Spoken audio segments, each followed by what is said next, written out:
नमस्कार, मैं दिनेश कांची। आप देख रहे हैं न्यूज़ डंका। प्रवर्तन निदेशालय और पश्चिम बंगाल में तृणमूल सरकार से जुड़े एक मामले में 9 जनवरी को कलकत्ता उच्च न्यायालय में सुनवाई हुई।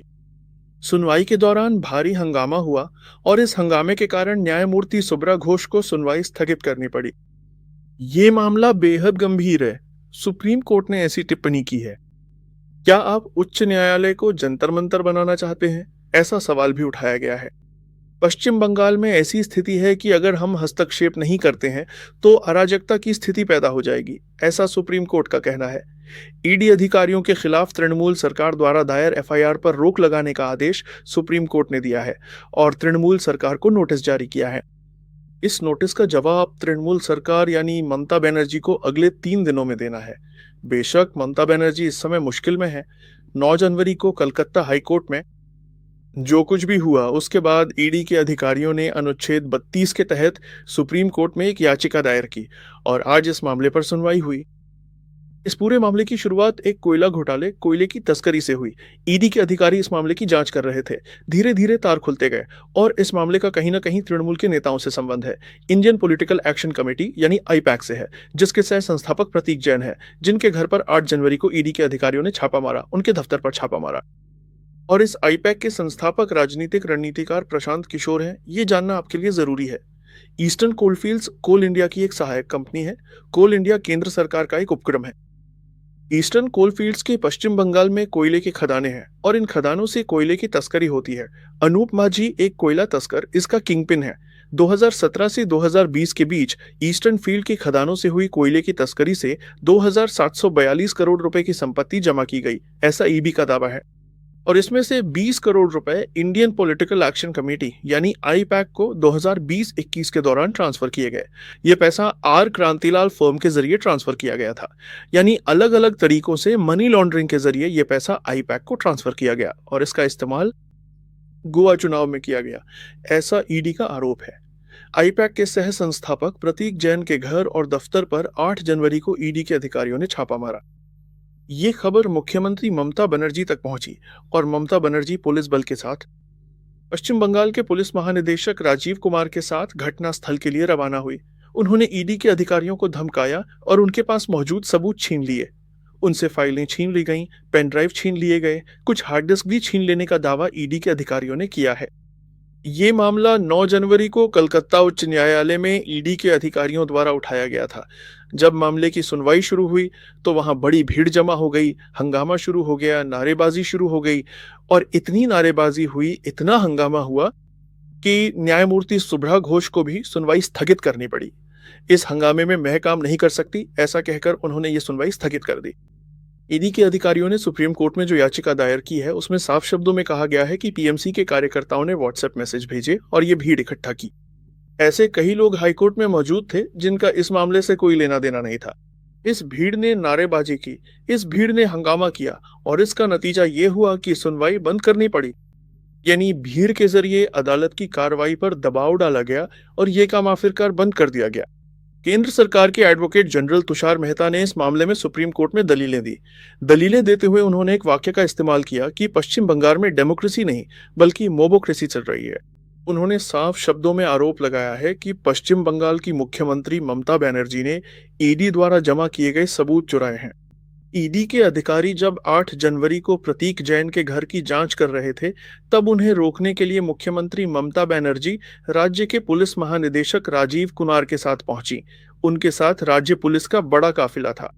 ये मामला बहुत गंभीर है और भविष्य में अगर ये जारी रहा तो हर राज्य में इस तरह के घोटालों को रोकने के लिए राज्य पुलिस का इस्तेमाल हो सकता है।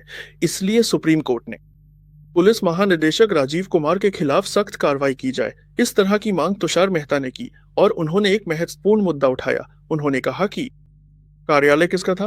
प्रतीक जैन का। उन्होंने इस कार्रवाई को रोकने की कोशिश नहीं की, लेकिन इस कार्रवाई को रोकने के लिए ममता बनर्जी मौके पर पहुंची। ईडी के अधिकारी जब प्रतीक जैन के कार्यालय पर छापा मार रहे थे तब ममता बनर्जी वहां पहुंची। उन्होंने ईडी के अधिकारियों को रोकने की कोशिश की।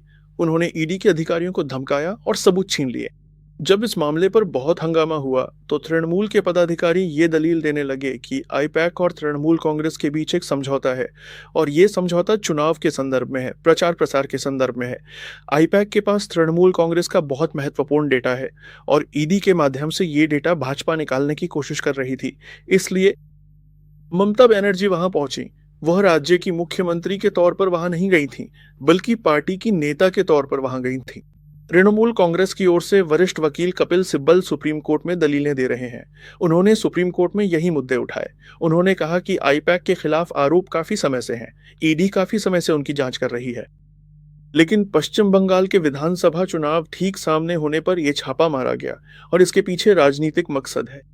सुप्रीम कोर्ट ने कपिल सिब्बल की दलीलों को बहुत गंभीरता से लिया हो, ऐसा नहीं लगता है। सुप्रीम कोर्ट ने स्पष्ट किया कि केंद्रीय जांच एजेंसियों को किसी भी पार्टी के चुनावी काम में दखल देने का अधिकार नहीं है, लेकिन पार्टी का मुखौटा पहनकर किसी भी केंद्रीय जांच एजेंसी की जांच में बाधा डालने का अधिकार किसी को भी नहीं है। केंद्रीय जांच एजेंसियों को पूरी तरह से स्वतंत्रता दी जानी चाहिए। राज्य सरकार को किसी भी परिस्थिति में घोटाले के अपराधियों को कवच प्रदान नहीं करना चाहिए, उन्हें संरक्षण नहीं देना चाहिए, वरना किसी भी बड़े घोटाले की जांच करना केंद्रीय जांच एजेंसियों के लिए असंभव हो जाएगा। इस पूरे मामले में केंद्र सरकार के एडवोकेट जनरल तुषार मेहता द्वारा दी गई दलीलें बेहद आक्रामक थीं और ऐसा लगता है कि सुप्रीम कोर्ट ने इस पर ध्यान दिया है। सुप्रीम कोर्ट ने राज्य सरकार को आदेश दिया है कि इस पूरे मामले के जो सीसीटीवी फुटेज हैं और संबंधित जितने भी सबूत हैं, उन्हें राज्य सरकार को सुरक्षित रखना चाहिए। और उन्होंने आगे जाकर ये भी कहा, 8 जनवरी को प्रतीक जैन के कार्यालय पर जिन ईडी अधिकारियों ने छापा मारा था, उन पर राज्य सरकार ने एफआईआर दर्ज की है। इस एफआईआर पर भी रोक लगाने का आदेश सुप्रीम कोर्ट ने दिया है। 8 जनवरी को जो अधिकारी प्रतीक जैन के कार्यालय पर छापा मारने गए थे, उनके काम में हस्तक्षेप किया गया, उन्हें रोकने की कोशिश की गई, उन्हें धमकाने की कोशिश की गई। 9 जनवरी को कोलकाता उच्च न्यायालय में सुनवाई के दौरान तृणमूल कांग्रेस के कार्यकर्ताओं ने वहां नारेबाजी की, हंगामा किया और इस तरह की घटनाएं पश्चिम बंगाल के लिए नई नहीं है। संदेश खाली मामले की जांच कर रहे ईडी के अधिकारियों के साथ पहले भी मारपीट हो चुकी है। स्पेशल इंटेंसिव रिवीजन, जो चुनाव आयोग की एक पहल है, उस पहल को लागू करते समय राज्य चुनाव आयोग के कार्यालय का घेराव किया गया। ये घेराव कई घंटों तक जारी रहा और चुनाव आयोग के जो कर्मचारी अधिकारी उस कार्यालय में थे, उन्हें बंधक बना लिया गया। जब पश्चिम बंगाल में स्पेशल इंटेंसिव रिवीजन पहल लागू की जा रही थी, तब बीएलओ को धमकाना, उनके साथ मारपीट करना, उनके काम में बाधा डालना, ये सब आम बात थी।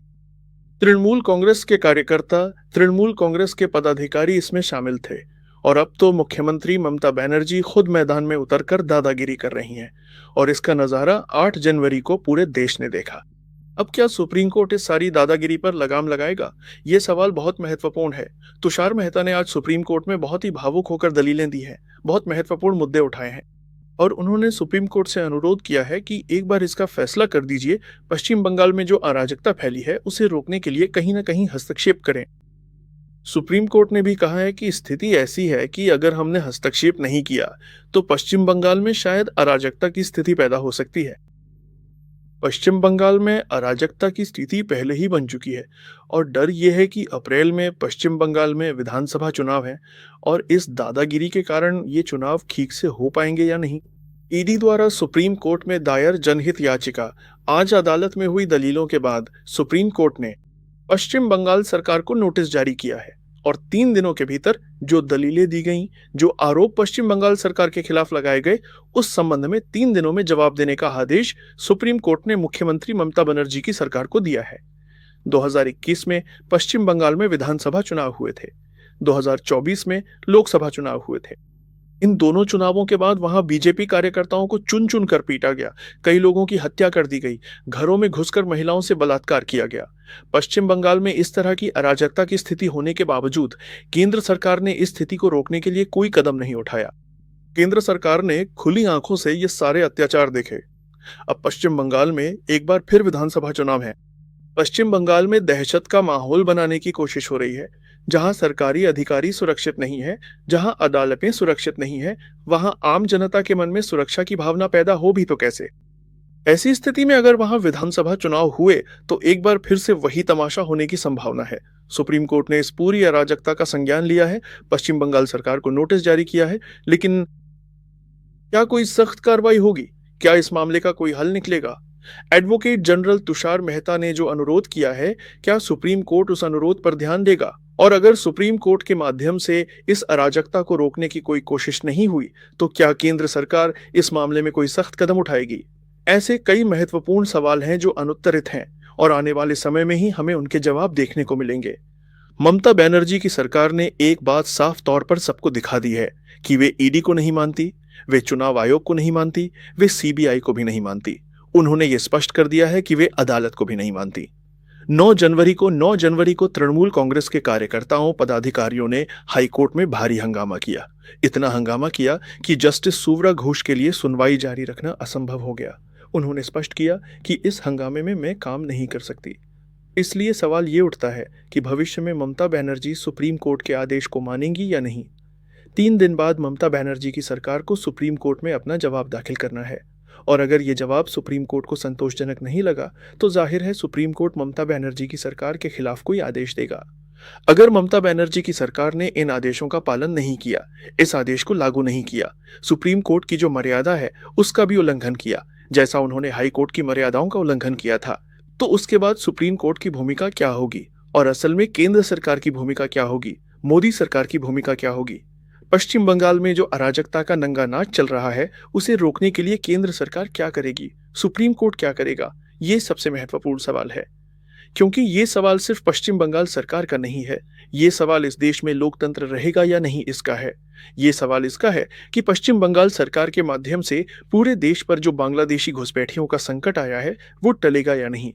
ये सवाल इसका है कि अप्रैल महीने में पश्चिम बंगाल में जो विधानसभा चुनाव होने हैं वे सुचारू रूप से होंगे या नहीं। इसलिए केंद्र सरकार को इस मामले में कोई ठोस भूमिका निभानी होगी, ऐसी भूमिका जो उन्होंने पहले पश्चिम बंगाल सरकार के खिलाफ